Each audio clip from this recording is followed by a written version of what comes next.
Bonjour Michel Viévorka. Bonjour. Sociologue, auteur de Métamorphose ou Déchéance. Où va la France? Cela paraît aux éditions Rue de Seine. Merci d'être avec nous, Michel Viévorka, ce matin sur Europe 1. En introduction de votre livre, vous faites le constat que la crise sanitaire que l'on traverse depuis bientôt 2 ans a mis en quelque sorte en lumière ce que je pourrais appeler les défaillances de l'État et a révélé la fracture entre l'État et la société civile. Cette période que l'on traverse, Michel Viévorka, est-ce que c'est aussi l'occasion de réfléchir à ce qu'il faut faire pour que la France soit capable politiquement de répondre aux grands défis du futur? Écoutez, vu la situation, nous avons absolument besoin de nous projeter vers l'avenir et de ne pas garder uniquement le nez sur l'actualité. C'est indispensable, mais ça n'est pas facile. On n'y est pas, comment dirais-je, encouragé, parce qu'on est sans arrêt pris par l'information. Cette métamorphose de l'État, elle doit se concrétiser comment, Michel Viévorka? Écoutez, c'est compliqué, parce que ce que l'on a vu, c'est plusieurs choses. On voit sur la longue durée, depuis plusieurs dizaines d'années, un État politique quand je dis un État politique, un système politique, qui a de moins en moins la confiance des citoyens, et en même temps, nous sommes dans un pays où les citoyens adorent leur État, ne parlent que de l'État. Dans beaucoup d'autres pays, l'État est moins important. Donc, premièrement, manque de confiance, défiance, affaiblissement donc de la relation de l'État politique à la société. Deuxièmement, c'est pour ça que tout ça est très compliqué, deuxièmement, il n'y a pas que des politiques qui font tourner l'État. Il y a aussi ce qu'on peut appeler l'État administratif. Moi, j'ai appelé ça l'État permanent. C'est ça. Qui sont là que les politiques soient les mêmes ou qu'ils changent, en principe. Et donc, cet État administratif, la crise sanitaire a révélé certaines de ces immenses carences, difficultés, en particulier dans le domaine de la santé. Et donc, je vais pas faire l'historique et je vais pas charger le pouvoir actuel, parce que c'est des choses bien sûr. Anciennes, oui. Qui datent d'il y a longtemps. Mais on a vraiment des gros problèmes à régler. On n'est pas tout à fait à la hauteur, si vous voulez, à bien des égards du côté de cet État. Et le constat... Et puis, oui. Excusez-moi, je vous en prie. Non, je voulais... Vous faites le constat aussi que tout cela résulte d'une élite qui semblerait déconnectée en quelque sorte. Et la question qu'on se pose, c'est qu'est-ce qu'il faudrait pour que la confiance revienne entre la société civile et l'État dont vous parlez? Alors, on peut voir les choses par le haut ou par le bas. Si on les regarde par le haut, il y a toutes sortes de solutions qui sont proposées. Il y a des gens qui vous disent faut changer de constitution, faut passer à la 6e République, faut modifier le système électoral, faut introduire de la proportionnelle. Je note d'ailleurs que le gouvernement, que Emmanuel Macron l'avait promis, qu'il n'a pas pu le faire. Oui. Peut-être parce qu'il n'a pas su convaincre le Sénat qui a bloqué. Enfin, c'est comme ça. Donc, on peut réfléchir comme ça par le haut. On peut réfléchir aussi en se disant qu'il faut reconstruire des médiations entre le haut et le bas, entre l'État et la société. Que, comprenez, quand on a un pouvoir qui vous dit, moi, les syndicats me cassent les pieds, quand on a un pouvoir qui dit, il y a un observatoire de la laïcité, je le ferme, quand on a un pouvoir qui, d'une certaine manière, ne se préoccupe pas beaucoup des parlementaires, ou des élus locaux, ou des maires, ou des élus locaux, enfin, bref, un pouvoir qui ne s'intéresse pas aux médiations, qui dit, moi, je gère les choses directement, verticalement, du haut vers le bas, eh bien, on peut se dire que c'est fâcheux.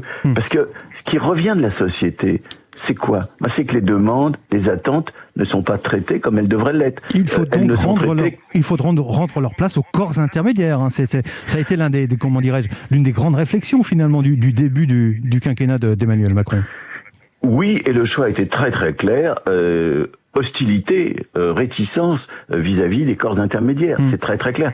Et vous savez, c'est une drôle d'affaire, parce que c'est un mélange d'attitudes qu'on peut appeler libérales et de référence à quelque chose qui date de la Révolution française.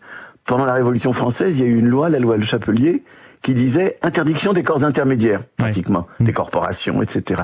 Et donc, d'une certaine façon, le pouvoir actuel est l'héritier d'un mélange de libéralisme, moins d'État, une économie plus libre, si vous voulez, et d'attitudes qui héritent de la Révolution. Ouais. Cette remise en cause de la légitimité des gouvernants dont vous parlez, Michel Viévorka, est-ce qu'elle n'est pas un peu contredite actuellement par le fait que, globalement, on va dire, les citoyens acceptent finalement les mesures de restriction de liberté qui sont prises dans le cadre de la lutte contre l'épidémie?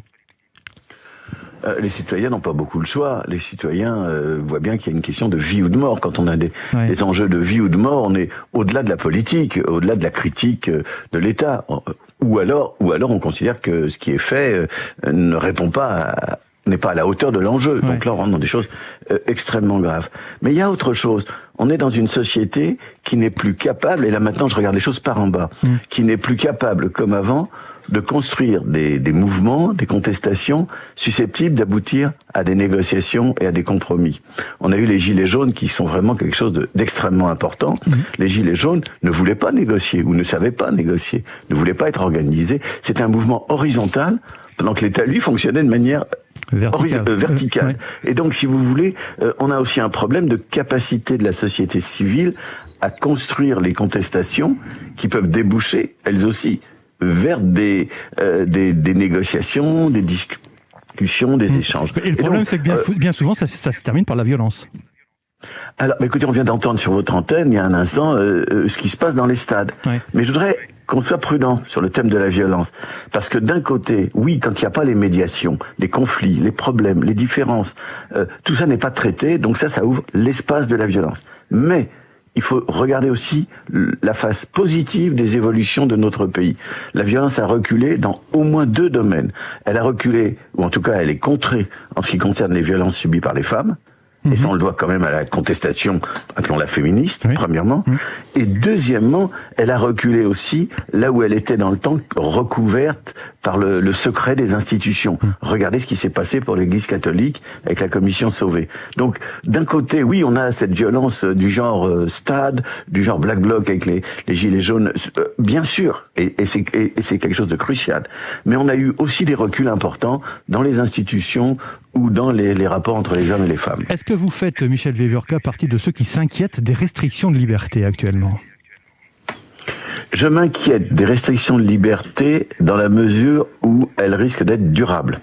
Si elles sont provisoires, si elles disparaissent aussitôt finie la pandémie, s'il s'agit de la crise sanitaire, si elles disparaissent aussitôt repousser la menace terroriste, qui me semble plus délicat d'ailleurs, alors je ne m'inquiète pas trop. Le problème, c'est que quand un pouvoir met en place ce genre de restrictions, ensuite, on ne recule pas. C'est rare. Et donc, le risque, si vous voulez, c'est de transformer des mesures d'exception en loi et en pratique qui sont durables. Et ça, c'est très préoccupant, effectivement. L'autre constat que vous étudiez dans votre dernier ouvrage, Métamorphose ou déchéance, Michel Viorca, c'est celui du déclinisme, de ce sentiment ambiant qui par ailleurs nourrit le vote en faveur des extrêmes comme Éric Zemmour. C'est un constat que vous faites, ce déclin, ou alors au contraire, il faut lutter contre ? Écoutez, moi, je fais des constats, bien sûr, mais je ne suis pas décliniste, je ne me vautre pas dans l'idée que nous sommes en déclin. J'y résiste, en quelque sorte. Donc, à partir de là, il faut réfléchir à comment sortir de cette situation, qui est quand même pas une situation catastrophique, mais quand même une situation difficile, très préoccupante, bien sûr. Or, je constate qu'il y a beaucoup de méfiance dans notre pays, et c'est pas récent, ça date d'il y a au moins une 20aine d'années. Beaucoup de défiance, beaucoup de haine aussi, d'où la violence dont on vient de parler, qu'il y a beaucoup de problèmes très très préoccupant, et que par conséquent, il faut réfléchir à la façon dont nous pourrons nous reprojeter vers l'avenir, un peu plus sur le long terme, si vous voulez. J'étais très déçu, je vous le cache pas, par ce qui s'est passé avec le haut-commissaire au plan récemment créé.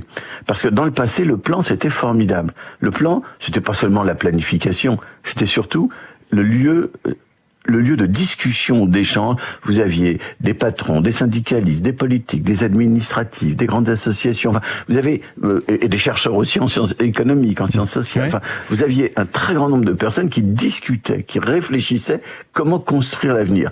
Or, qu'est-ce qu'on a fait ? On a mis en place une structure qui porte ce nom. Alors, on est content. Et puis quand on va voir la réalité qui est au plus loin de ce que je viens d'évoquer. Je voulais vous interroger également sur le Conseil national autoproclamé de la vieillesse. Vous faites partie de ce Conseil national, alors qui pour l'instant est une structure un peu, comment dirais-je, non officielle, en quelque sorte. C'est un Conseil national qui interpelle les pouvoirs publics pour une meilleure prise en compte de la vieillesse dans les politiques publiques, c'est ça, pour la rendre un peu plus visible Et vous soutenez cette démarche ?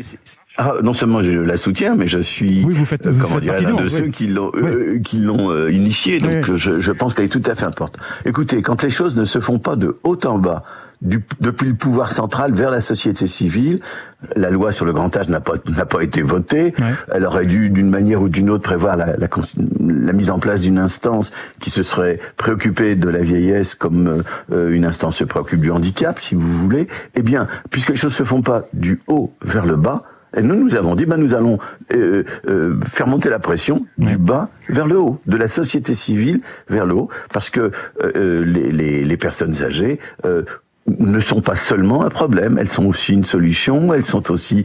dans combien de familles aujourd'hui, heureusement qu'il y a des personnes âgées pour aider financièrement les plus jeunes, pour accompagner les petits-enfants à l'école, etc. Donc il faut que c'est considérable. Il faut qu'elle soit mieux prise en compte et mieux intégrée finalement aux politiques, la société. Qu'elle puisse s'exprimer, prise en compte, écoutée, entendue. C'est tout à fait capital.